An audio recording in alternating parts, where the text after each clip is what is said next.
जय सिया राम। सतीश ज्योतिर्विद में आपका स्वागत है।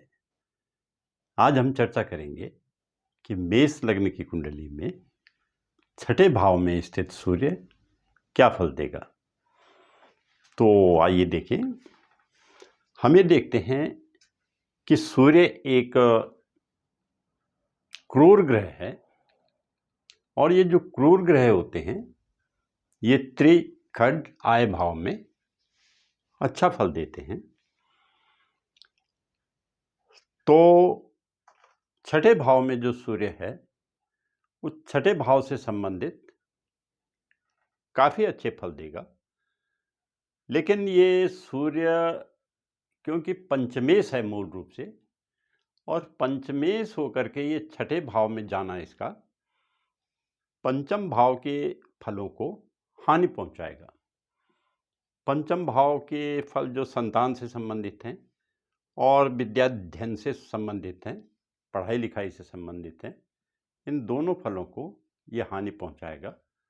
तो इस जातक को अपनी संतान की चिंता जीवन भर रहेगी और पढ़ाई लिखाई में और इसके सामने बचपन में काफ़ी कठिनाइयाँ आएंगी, दिक्कतें पेश होंगी। लेकिन फिर भी उन समस्याओं को पार करके ये अच्छा खासा पढ़ाई कर लेगा और फिर विद्वान बनेगा, बुद्धिमान भी बनेगा।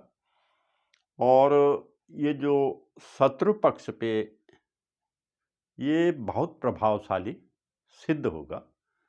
और ऐसा जातक जो उसकी बिरादरी के लोग होंगे, उसकी कौम के लोग होंगे, उनके लिए संघर्ष करेगा।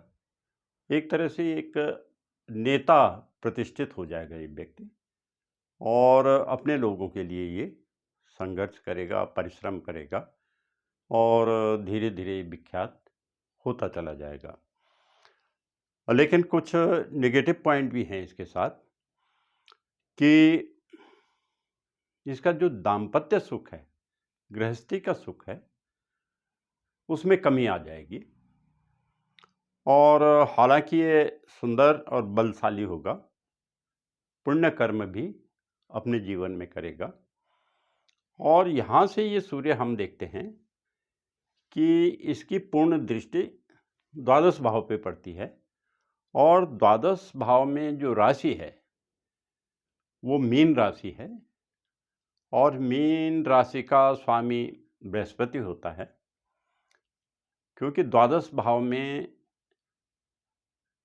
इस सूर्य की मित्र दृष्टि पड़ रही है, इसलिए ये खर्चा खूब करेगा, लेकिन अच्छे खर्चे करेगा। और ये द्वादश भाव को विदेश का भाव भी माना जाता है। तो इस कारण इसके बाहर के लोगों से अच्छे मधुर संबंध होंगे और विदेशों से इसको लाभ होगा। ये जातक अगर विदेश भी चला जाए तो वहाँ ज़्यादा तरक्की करेगा और सम्मान प्राप्त करेगा। बाकी क्योंकि छठे भाव में ये सूर्य है तो शत्रुओं पे तो विजय प्राप्त करेगा, लेकिन इसके शत्रु भी बनते जाएंगे और कभी कभी इसको रोग का सामना भी करना पड़ सकता है।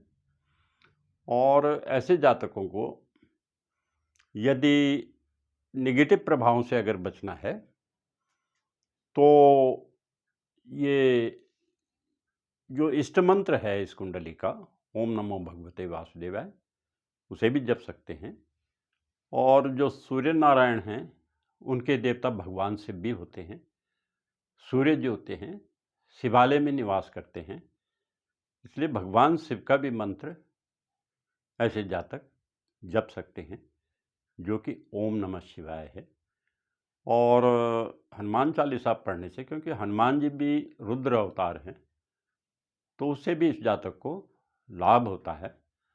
और भाग्य स्थान पे बृहस्पति की राशि होने की वजह से यदि ये केसर का तिलक लगाएं माथे पर और नाभि पर, कोई पीला वस्त्र अवश्य पहने, या जो कलावा है पीले रंग का, या रुमाल या गमछा पीले रंग का रखें, तो इनको लाभ होता रहेगा। धन्यवाद।